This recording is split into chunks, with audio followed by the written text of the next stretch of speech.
WDET is supported by the College of Business Administration at University of Detroit Mercy. UDM's Master of Business Administration is designed to accommodate the career needs of professionals across a variety of work organizations. More information at business.udmercy.edu.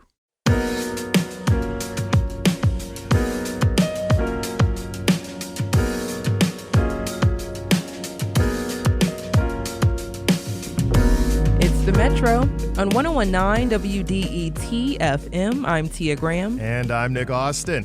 Today on the show, we'll get into the new health inspection ordinance that passed last week. We'll talk with the chef who spearheaded the pilot program that led to the new ordinance. But first, on the Metro, if you've ever had a day in court, you know it sometimes can be a costly process. But the 36th District Court wants to make it a little less so.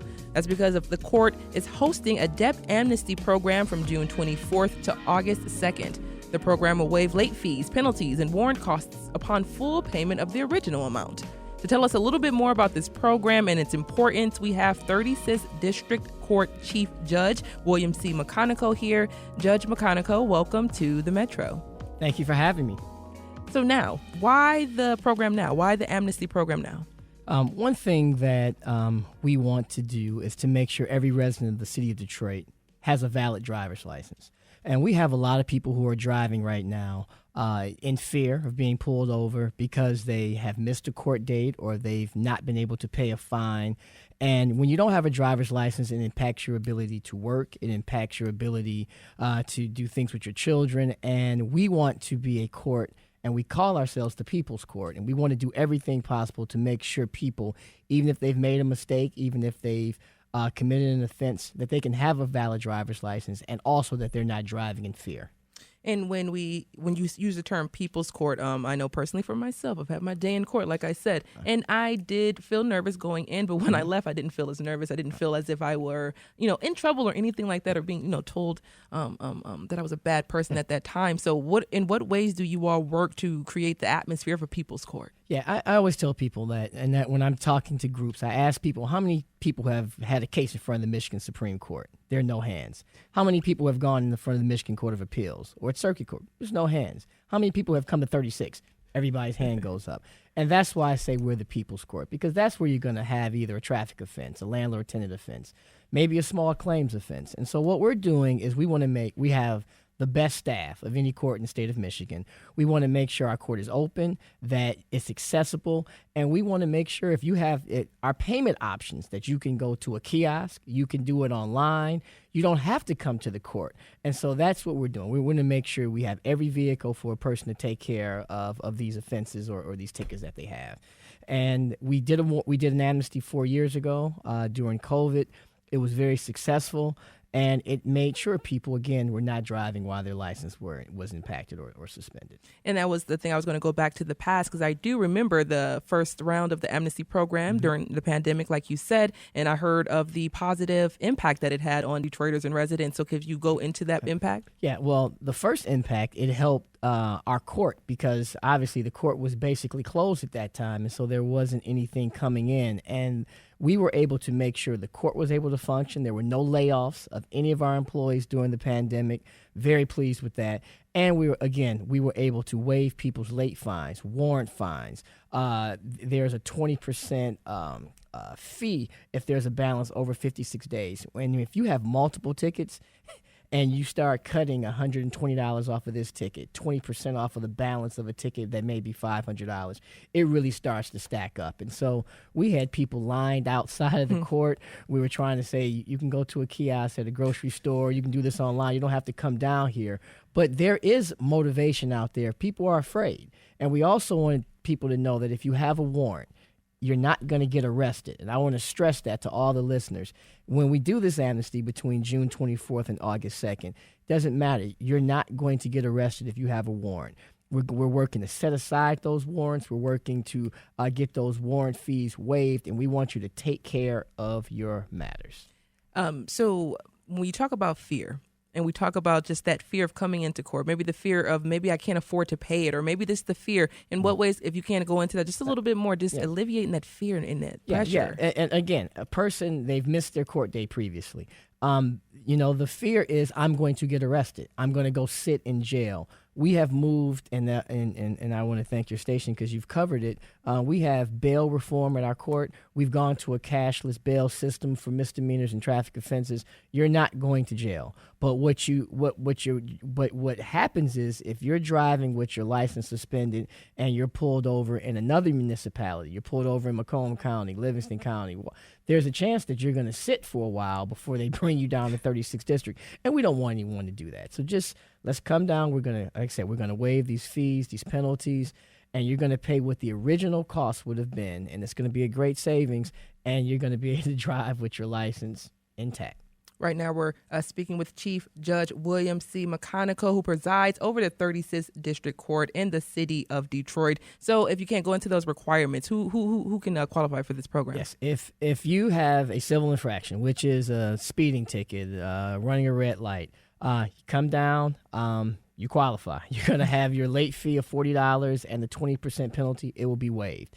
If you have a misdemeanor offense, driving while license suspended, drunk driving, those things, again, there was a $50 warrant fee that you had. That warrant fee will be waived. And then the 20% on the balance, that will be waived, and you can take care of it. If you've missed your court date and it was a misdemeanor and there's a warrant out there, you still have to have your case heard. So you come down and you'll get a new court date.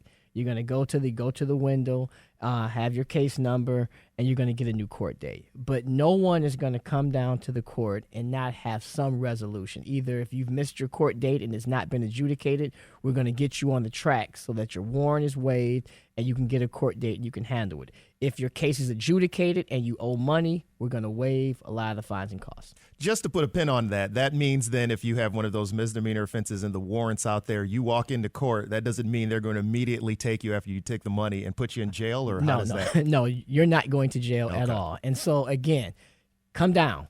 We're not the Wayne County Jail. We're 36th District Court, and you come down, and either you're going to get a court date if you've never adjudicated your matters and it's a misdemeanor, or if it's already been settled and you have a fine and cost, you can pay it at a much reduced rate, and it's over. And it's over. And so we see this program, the amnesty program, is going to be running from June 24th to August 2nd. So within this a time frame, just give us a little bit of that rundown. Once again, that time frame from June 2nd or June 24th to August 2nd. And we made this one a little longer because we really want people to enjoy their summers. and again, get ready for your kids to go back to school. And I know a lot of people, and I know we all know people that, they drive in fear. They don't have insurance because, or their license is suspended because of something that they've done in the past. And we don't want that to happen. Come on down there. Come to 36districtcourt.org, our website. You can pay. We have DivDat locations all over the city. And there's you can go to the kiosk where you don't have to come in. Put your name in, information, and you'll get your clearance, and you're out of there. And before I let you go, and before, Nick, you have a question, go ahead. Yeah. No, go ahead, Nick. Oh, yeah. Judge, I do want to get into a little bit of the philosophy behind this because, when we have these fees, right, some people would tell you there's the deterrent effect of it, right? You shouldn't be doing this stuff in the first place. The court needs to run, right? Where are you getting your fees from? Some people would say that. And to have more cases, right, if you have to come back another day, people would say, hey, that's putting more expense on the court. So how would you respond to someone who might wonder about, well, wait a second, are we now saying it's okay for this kind of behavior? Or someone who would say we need to make sure that the court's taken care of and paid for. And I tell the city council this all the time. Yeah. The court is not in the revenue generating business. Right. Okay, so if a ticket is $175, they're going to still pay the $175. They just won't pay the $50 that was on top of it, then the 20% that was on top of that, and then another warrant fee. That's what they're still going to pay what the original offense was. It's the extras. And you know what? I'm not in the business of the extras. I want people to come to court and just pay what's owed. That is what the penalty is, not the extra stuff. That is, and we got to get out of that. And that's why a lot of people have sat in jail, because there have been times where people have been able to pay the actual ticket, but they couldn't pay all the fees and things associated with that. We got to get out of that. Yeah, much harder to do it when you can't get to work either. Yeah, absolutely. And so we're not trying to be that court anymore. And again, we are the people's court. We want people to feel comfortable coming down. We're going to work with you, but you have to do your part. You got to come down. You got to get on that DivDat app, or you got to go to a kiosk. You have to do your part, and we're going to do our part to help you get to where you need to be. That is awesome. So, like I said, before I let you go, we talk about the extension of the program. It's going to be a little bit longer than the last time we've seen it. Are we going to see it more frequently? Hopefully not. Okay. Hopefully, you do amnesty programs, you want to do it sparingly. We want people to feel comfortable coming down, even if you've missed, when there isn't an amnesty, still come down, talk to us, see if we can, see how this can be adjudicated. But there's a need. We haven't had an amnesty for 4 years, and there's a lot of things out there. But hopefully people get more comfortable. They can come to court. We have payment plans at our court. We're not trying to be draconian and really on you, but the worst thing you can do is not show up. That's the only way that you're going to get defaulted, or you're going to get a warrant. If you come down, we have very reasonable and great judges that will work with you. But the worst thing you can do is just not show up. Judge, I got to ask then, if I'm hearing this, if it's such a great idea, why do it for a limited time? Why not just institute it permanently? Well, because you don't want to have a perverse incentive to say, well, I'm gonna miss court, and I'm gonna kind of ride this out a little bit, and then. No, we don't want to do that, and you don't want to do amnesties right around every year, right around tax income season, which some people try to do. Let's get it when it. We want to have a process, and that's why I go to community meetings. Our judges are out every week. We want to talk to people about come to court, work with the court. You don't need an amnesty program if you can't afford your ticket. Talk to the judge. We have an office on the first floor dedicated to payment plans. Tell us what you can afford. If it's $20 a month, let's get you on a $20 a month payment.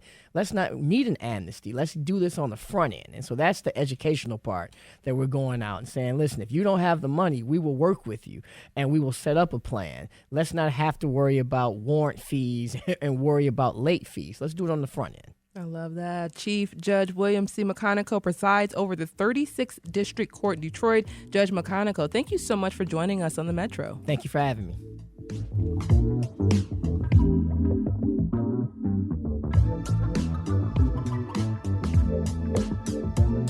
It's the Metro on 1019 WDET, and coming up, we'll talk about Detroit's new health inspection ordinance with a man who set up the pilot project that led to its passing.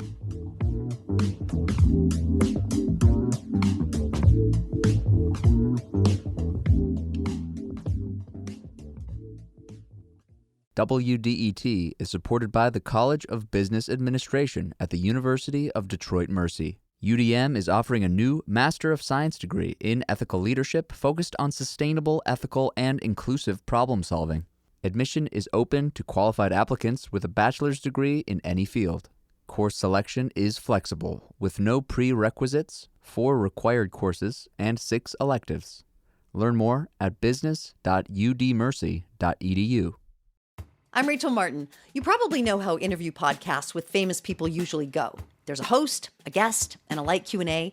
But on Wildcard, we have ripped up the typical script. It's a new podcast from NPR where I invite actors, artists, and comedians to play a game using a special deck of cards to talk about some of life's biggest questions. Listen to Wildcard wherever you get your podcasts, only from NPR.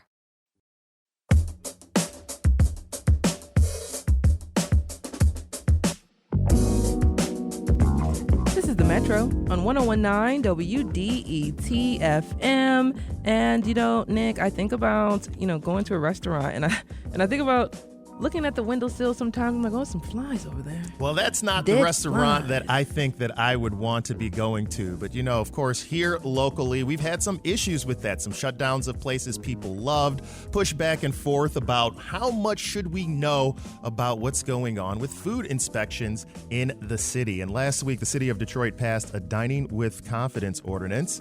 The new regulation requires restaurants to post red or green color-coded signs on their wall. Green meaning the restaurant passed the health inspection. Red meaning not so much. The regulation is pretty straightforward, but what was interesting about it was that it passed so easily after it was rejected 6-3 when proposed 2 years ago. This time the ordinance passed in part because of a pilot project run by Chef Phil Jones, a community food specialist with the city of Detroit. To talk about the pilot project now and why he thinks the ordinance was successful, we have Chef Phil Jones with us. Chef Jones, welcome to the Metro. Thank you. Thank you for having me. It's an honor to be asked to talk about this wonderful ordinance that just passed. All right. Well, before we get into the ordinance, what did your Dining with Confidence pilot project do, and how long did it run for folks who aren't so familiar with it? Well, the pilot program for Dining with Confidence ran from October to approximately April. And we were able to recruit 250 thereabouts restaurants and food establishments of all sorts to take part of this placard pilot program, where once you had your regular inspection, your inspector found no priority or priority foundation violations, or you were able to correct them while they were on site, you were given a green placard. And for those restaurants or food establishments that weren't able to be compliant right away, generally the inspector will give you time. They usually come back within 10 days to see if things have been corrected for those priority and priority foundation violations. And from there, you were able to get your placard. You know, one of the things that was issue prior to this, and part of the reason that it didn't pass prior to this, there's a lot of misinformation out there. And the thing that people didn't understand is that the red placard has always existed. Okay. It's nothing new. And what we're trying to do with the green placard is to celebrate the very many restaurants out there that are compliant, that are concerned about the health and welfare of our friends, family, and visitors. Little incentive laid in there a little bit, right? Carrot and the stick approach, using the carrot here to celebrate something. Well, you did mention it, so I would like to get into this. What's the difference between the ordinance now and the one that didn't work in 2022? Well, initially there was a grading system which some restaurant owners and food establishment operators were hesitant to take part of. This is sort of what they do in New York, where they'll have an A, B, C, and D grade or E. And it was felt by some that this was a bit too much out there in the public sphere. And what we're trying to do with this is to ease us into a place where it's understood by our food service operators, it's easily executed by our health department, and that our public, the ultimate beneficiaries of good, clean, healthy food, would be able to actually understand the process and become more involved and become more proactive in their own food safety. Yeah, but when we think about these inspections, ordinances, some restaurants did push back, maybe concerns because of understaffing, how good the inspections could actually be, and whether they would put out disincentivize people to maybe go to the restaurants in areas where it can be like tough to make your money on some of these small margins. What do you say to folks who had those concerns about this and would say, well, wait a second, I don't know if these inspections are quite up to snuff. You're not even staffed up right now.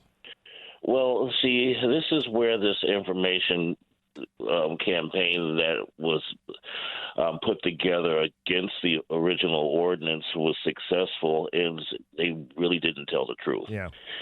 At that point in time, Detroit had approximately 13 to 14 health inspectors, which put us at a level of 200 to something restaurants per inspector, which is pretty average for a major city here in the United States.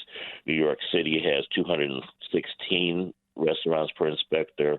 LA has 300 restaurants per inspector. And Chicago has a whopping 400 restaurants per inspector. Oof. So we were already doing well. But since this time, money was found and invested in staffing up the Detroit Health Department and our environmental sanitation inspectors, and we now have 21 which puts us at a remarkable 92 and a half restaurants per inspector. This is nowhere in the world. There is no other major city that is so invested in their health inspection process and the people that are performing this vital health function for the city of Detroit. So we're at the forefront of good food, and we need to celebrate that. We're speaking with Chef Phil Jones, community food specialist with the city of Detroit, who just talked about the city finding some money for this project. I got to figure out where you found this money. I would take some of that money as well, Chef Jones, if you can ever let me know where it is. But right now, we're talking to you about this new ordinance that will help us find out more about the safety of our restaurants. This green placard, it seems like an interesting idea. People can walk in, feel like there's confidence there. Do we know specifically how long that will be good for? How often do these inspections take place, and how up to date do we expect this information to be for customers who come into these stores? The vast majority of restaurants are able to pass their health inspections and become compliant within their annual inspections. So everyone gets inspected at least once a year. For those operations where there's some priority foundation violations there that were not able to be corrected immediately, the inspector comes back in a couple of days. 10 days generally is the maximum. 30 is the ordinance maximum, but generally within a week to week and a half, the inspectors get back. And now with this greater number of inspectors available, that time frame should be relatively short. So most get once a year, some get twice a year, and in some cases with enforcement and other issues, they're coming back multiple times per year. But it is a process that is ultimately fair. It is very clear as to what the expectations are.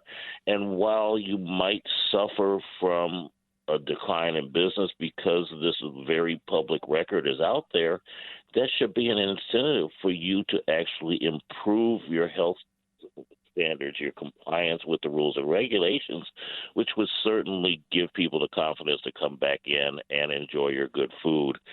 We have to know that people are not disregarded for profits. Yeah. You know, we want to make sure that making money isn't the only incentive here. Yeah, but we also know that, like I mentioned before, especially some restaurants, they can be really tight margins that they're working with in order to try to survive. I'm sure there are some restaurants out there that want to stay up to code, especially now. Are there any incentives, or I shouldn't say incentives, but are there any supports or things that restaurants can do to help them comply with these standards?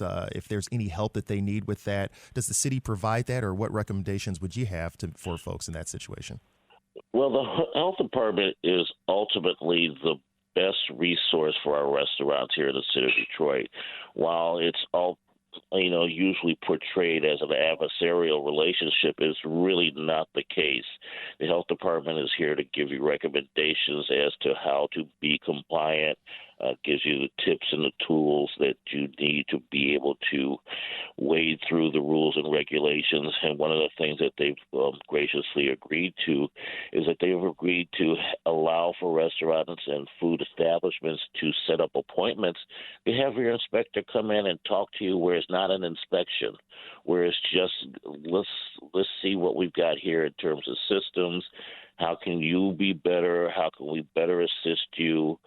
And another piece to our Dining with Confidence program is that we've set up some trainings through Detroit at Work that's going to be available come fall for our restaurant owners and our restaurant workers to actually kick their skills up another level, whether it be in customer service, whether it be in their food safety practices, or just generally helping to improve our capacity for running our restaurants. So a lot of our restaurant owners come from other industries, and they find that once you get into this complex world of restaurants, the knowledge base is a lot broader than you think. Yeah.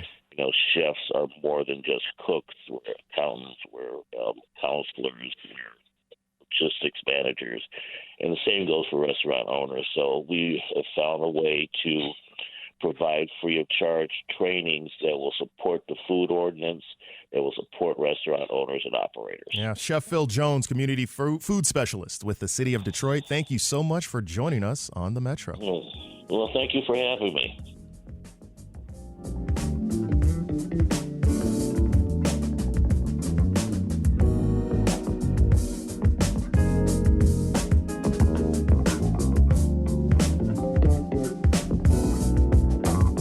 Metro on 101.9 WDET FM. You just heard from Nick Austin. I'm Tia Graham.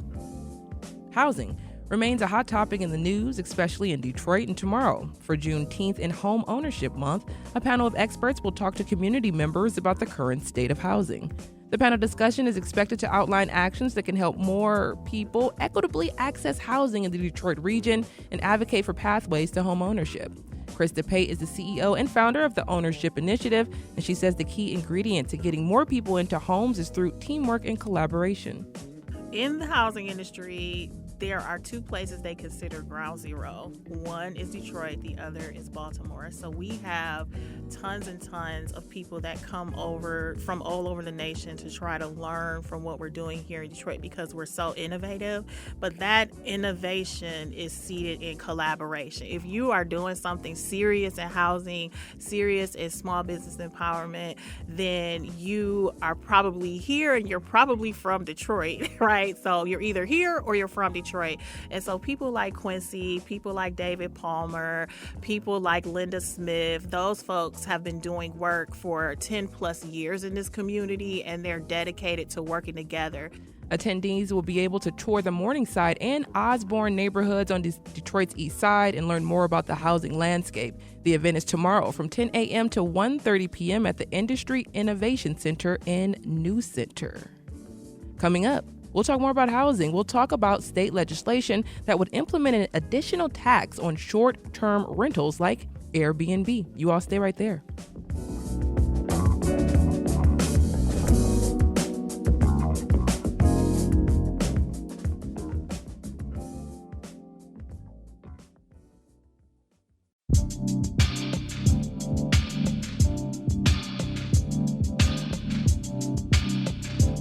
It's the Metro on 101.9 WDET. While we are cool inside, it is hot outside.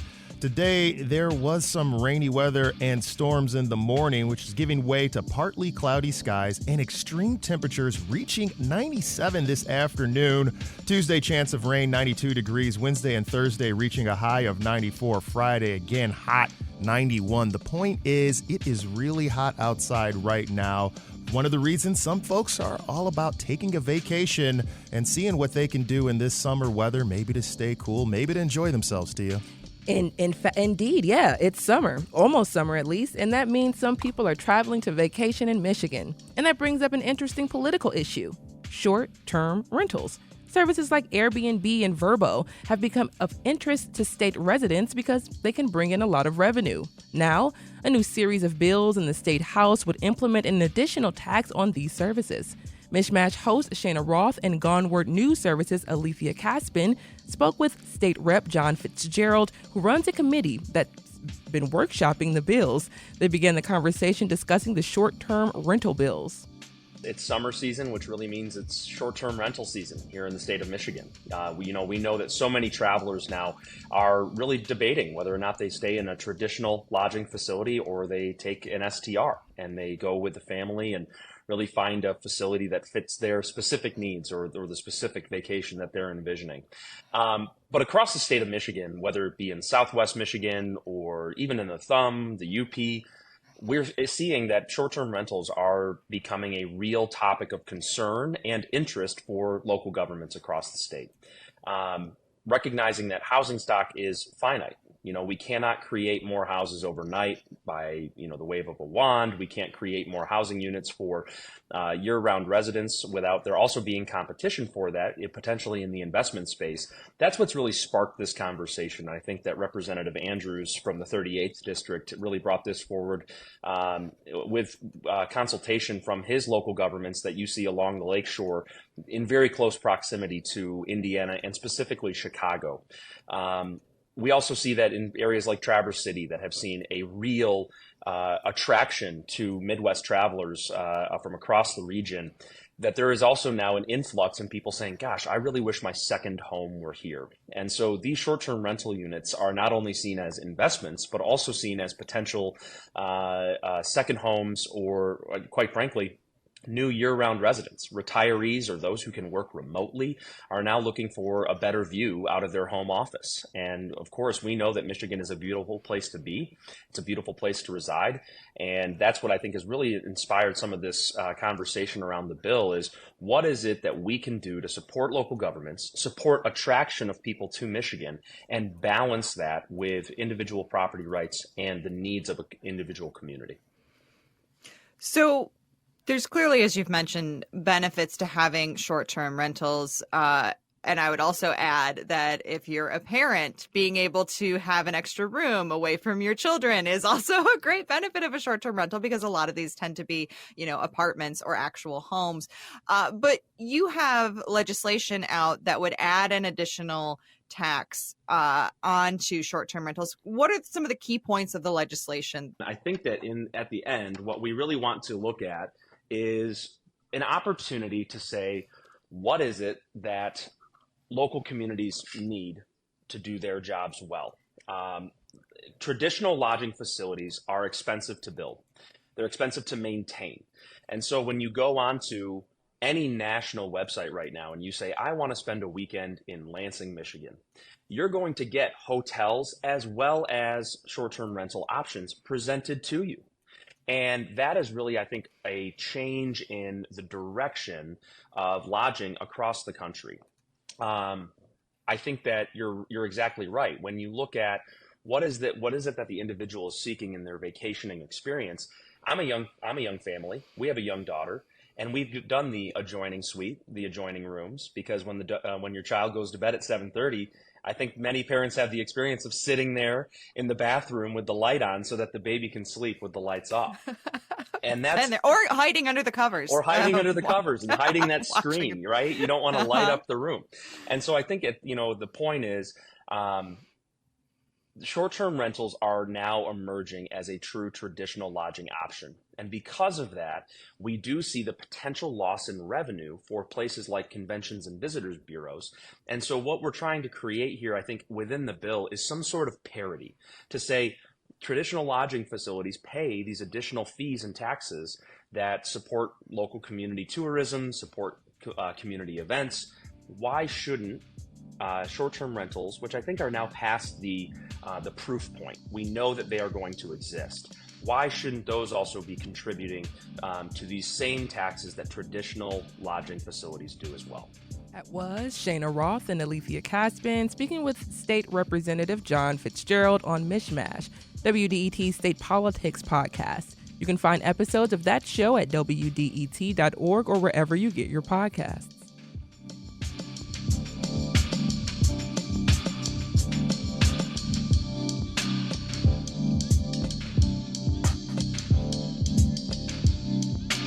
It's the Metro on 1019 WDET, and staying right here in Detroit, General Motors is reducing its electric vehicle production target this year as consumer demand declines. The Detroit Free Press reports GM plans to invest more money into plug-in hybrids.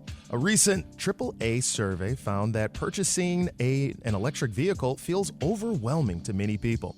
AAA spokesperson Adrian Woodland spoke with WDET's Pat Batchelor about why that's the case. The AAA survey found the main hesitations in purchasing an EV continue to be cost, lack of convenient charging options, and range anxiety. And about 3 in 10 also cited the inability to install a charging station where they live. For people who live in an apartment or a condo, at-home charging options are likely not possible, and an EV might be a great choice for households with 2 or more cars, but it might not fit the consumer who has to rely on their car for everyday use and travel. When you say cost is a factor, are you just talking sticker price or the total cost, other things like maintenance and charging? The cost. of the actual vehicle as well as some of the other costs with it, like, for instance, the cost of installing a charging station. What would it take to turn these numbers around? AAA believes there may be a near-term ceiling related to consumer adoption of battery electric vehicles due to their cost, charging accessibility, and range anxiety. However, hybrid options could bridge these gaps, broadening consumer interest in owning an EV. This current survey, we found that about 1 in 3 U.S. adults say they would be very likely to buy a hybrid.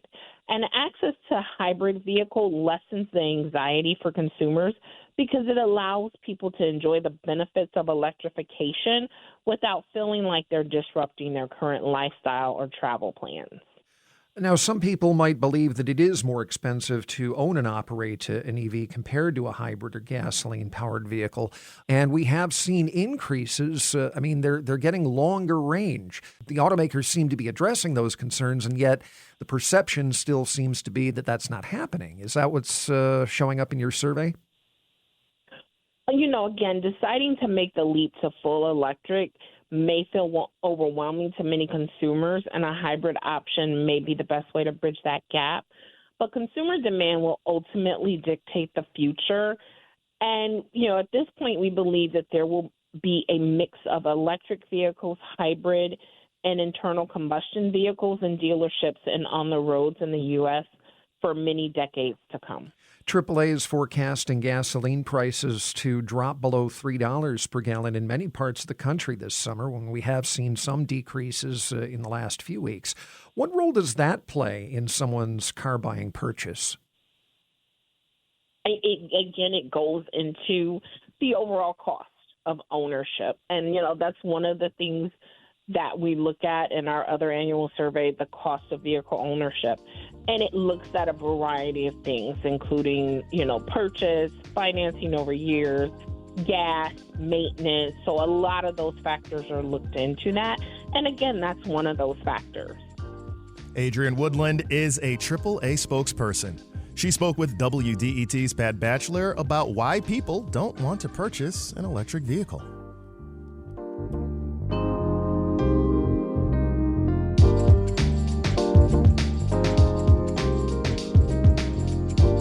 This is the Metro.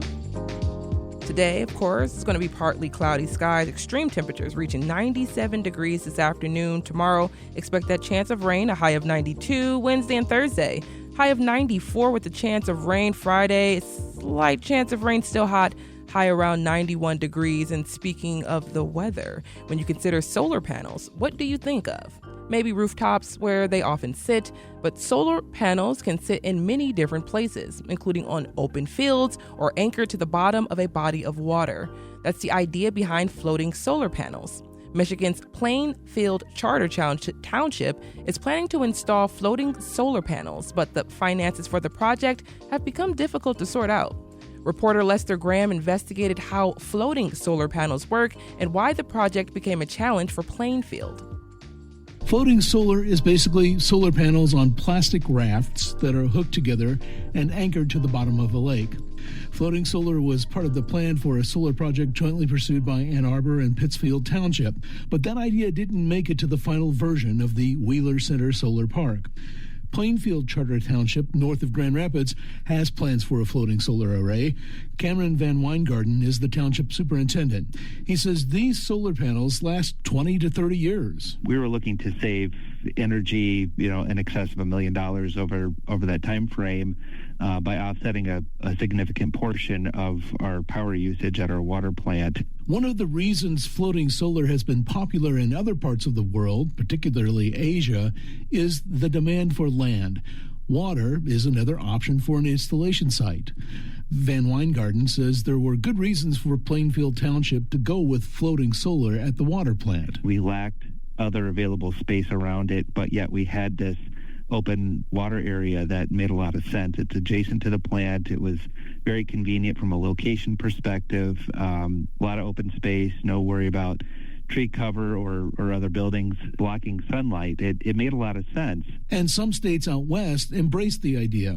U.S. Secretary of Interior Deb Haaland mentioned it when she visited Michigan back in March. One of the tribes decided that having a project of putting solar panels on their irrigation ditches was a way that they could keep water from evaporating so quickly while also powering the system. That was the Gila River Indian community in Arizona. It calls its installation the country's first solar over canal project. The power from the solar array floating on the canal will be used to keep the irrigation pumps operating. A researcher in New York has been looking at what happens to a body of water when some or most of it is covered in plastic rafts topped with solar panels. Steve Grotsky works with the U.S. Geological Survey and Cornell University. Cornell has 6 research ponds of equal size. Grotsky put different-sized installations on 3 of them. He left the other ponds alone so he could compare what happens to the ecology of those ponds. You know, when you mess with light availability, water temperature, that can in turn have effects on things like microbes, the mixing in the ponds, and there's sort of these bottom-up effects that can manifest in terms of the plant community and aquatic insects. The research is not complete, but it could be that choosing a place where people like to fish or where there are critical aquatic organisms that make up the bottom of the food web might not be the best place to float a couple of acres or more of solar panels. But Grotsky says there are bodies of water where those concerns are not as pressing. You know, municipal ponds, wastewater treatment plants, there are these kind of water bodies that I think make sense to put them on in terms of marginalized ecological value and then using that space. And that brings us back to Plainfield Township. It was all set for installing floating solar, which is more expensive than installations on the ground. A contractor for the project, White Pine Renewables, and the township have put a pause on installing floating solar units. What happened? Interest rates went up. Inflation went up. Cameron Van Weingarten says suddenly it didn't look financially feasible. Yeah, at this point, we haven't completely thrown away the idea of doing floating solar, but the numbers need to work out. And right now, either the financing costs need to come back in line or material costs need to decrease to the point where, one or the other makes sense again. Plainfield Township is still hoping that happens because saving $1 million over 20 years could help keep water bills lower for their customers. That was reporter Lester Graham looking into floating solar panels.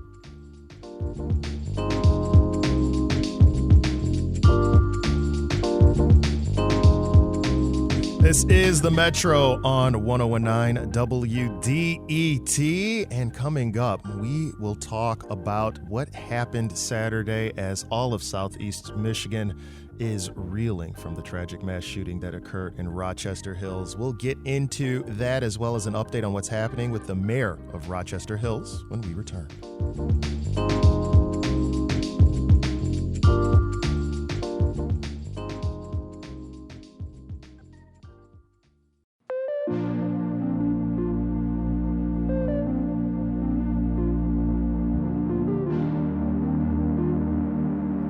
This is the Metro on 1019 WDET FM.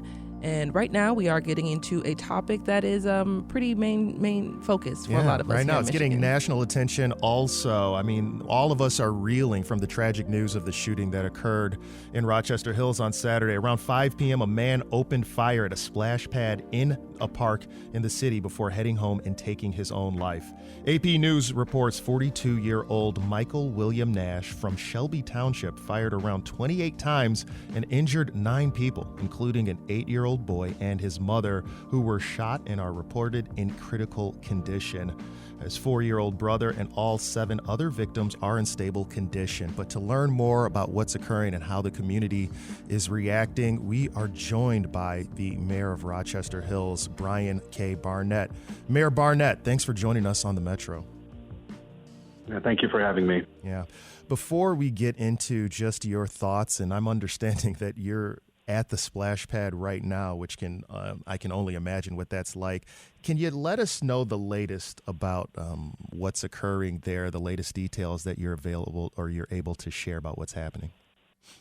Yeah, well, I'll start with what's most important to us, and that is the condition of the victims. We still have 2 Two victims, as you mentioned at the top, that are in critical condition, and my singular focus is on seeing them recover and hopefully their path to recover turns and heads in a positive direction shortly. The other 7 members do appear to be stable and are on their own journeys to recovery, so we're grateful for that. But we're very focused on those 2 individuals that remain, a mother and a son, in critical condition. As for the city, the reason I'm at the splash pad is, obviously we're evaluating the scene, making sure that we uncover everything we possibly can. The Sheriff's Department did an absolutely fantastic job in quick response, as did the Rochester Hills Fire Department. From an operational standpoint, we're out here on scene with about 10 people. Basically just, trying to understand and get eyes on the scene, some of them for the first time. I've been here every day, but some of them on our leadership team for the first time. So, and ultimately, we need to figure out the path for healing for our community. We're at the moment providing support. We've stood up mental health services just on the street at our Department of Public Services. Quite a few people came in from the community yesterday to utilize those. That was very encouraging. It's open again today from 4 until 8 and every day this week. So, I never wanted to be doing interviews like this or talking about something like this happening in my city, but it did, and now it's our job collectively to understand it and to try and help our community heal. Yeah, it's something that it feels like we're doing too often here. And you mentioned that you've been at the location multiple times. Can you tell us a little bit about just your personal experience with this, how you reacted, and how people in your community are reacting?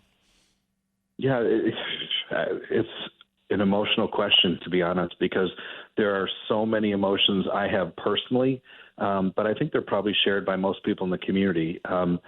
When I walked up on scene, I was about 30 minutes away, and in my head, I'm going, okay, I need to exhibit strength, and it's a command operation, so my job there is to support and to keep eyes on things and just be there for our team.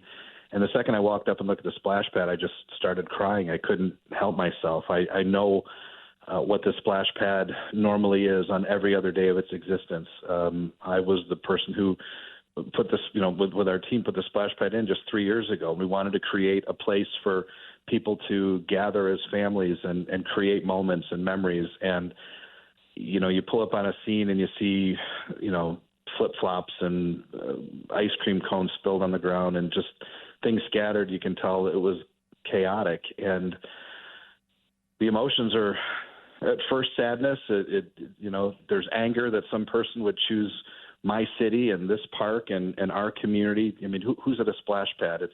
It's families, it's kids under 10. It's, who would do this? And then there's, to be very honest with you, there's a sense of hope and encouragement, because you see how people come together. You see first responders that just miraculously understand and can do their jobs. We had over 100 police officers and from about 4 or 5 jurisdictions here, firefighters as well.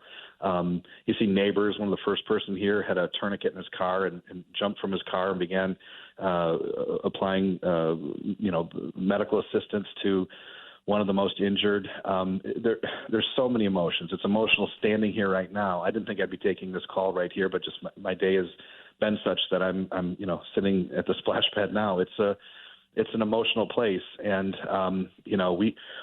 we have a job. Like I said, our focus now is to make sure that those that have been injured get the support they need. One of the folks that was injured was a city employee's wife. And so we're very focused on specifically on their family. They had 3 members of their family that were shot. But ultimately we have some, a larger community that we have to care for and make plans for moving forward as well. So it's a lot, but we have a good team here in Rochester Hills. Our city is strong. And as I've said before, and I mean this wholeheartedly, our community will not let this incident define us.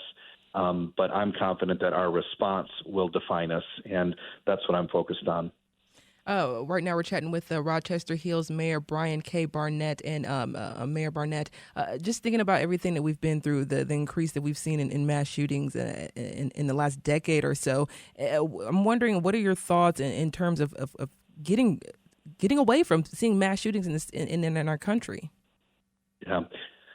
So I have a lot of thoughts on this. I want to be careful to not use this as a political moment because, like I said, my job right now on this day, whatever the date is in June, I've lost track. My job is solely focused on Rochester Hills and on making sure that I'm doing everything I can every hour of the day to support my team and my community. So I'm not going to make any larger political statements. But I would tell you that this problem is seemingly uniquely American, and we have to do more. I was president of the Conference of Mayors and went and lobbied for, some pretty common sense things like red flag laws and background checks, and I can see myself doing that and getting involved moving forward. But right now, that's not my focus, and I can't let it be at this moment. Rochester Hills Mayor Bryan K. Barnett, thank you so much for joining us on the Metro. Appreciate you. Thank you. That's going to do it for the Metro for Monday, June 17th. You can listen to recent episodes online at WDET.org and subscribe on your favorite platform. This is WDET-FM, Detroit Public Radio, your connection to news, music, and conversation. We will talk to you all tomorrow on the Metro.